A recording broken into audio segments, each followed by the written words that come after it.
Այդ մարդիկ տզրուկի նման կպած են Հայաստանի օրգանիզմին, այդ մարդիկ կասկեղ են, մենք 8 տարի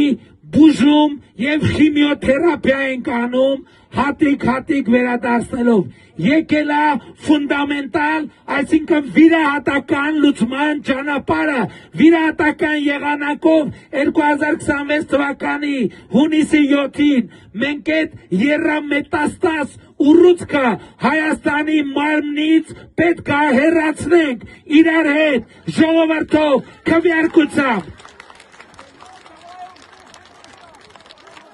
Ընդ որում, գիտեմ, որ սենց բաներ եմ ասում, շատեր ասում են, բա մինչև հիմա ինչի չի արվել։ Ժողովուրդ ջան, նախ 2018 թվականից մինչև այսօր ավելի քան 8 միլիարդի գումարներ և գողացված գույք վերադարձվել է պետությանը և վերադարձվել է ձեզ ինչ այլոց։ Ես չգիտեմ դուք նկատել եք թե չէ, բայց Հայաստանի քաղաքացիները այս տարվա հունվար, ապրիլ ամիսներին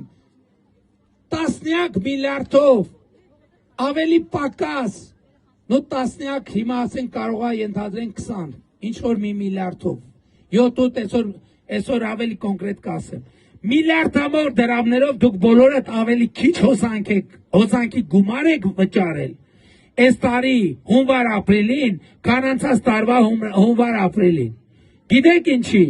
որ ընթև անցած տարի հունվար ապրիլին կալուգացի օլիգարխը ձեզանից բոլորից հետ հոսանք գողանալիս է եղել և իր գրպանները լցնելիս, մեր մանկապարտեզների, մեր դպրոցների, մեր զորամասերի, մեր պետական հիմնարկների վրա։ 2025 թվականի ամռանից հեծը այլևս պետության վերահսկողության ներքո է և դուք բոլորը այսօր ցանկացած օր, ցանկացած ամիս ավելի քիչ հոսանքի փող եք վճարում և նրանց թալանածը հատիկ վերադարձնելու ենք և մենք վերադարձնելու ենք և վերադարձրել ենք։ Մենք Միացյալ Նահանգներում ֆինանսների նախարարի տունն ենք հանեվաճառքի,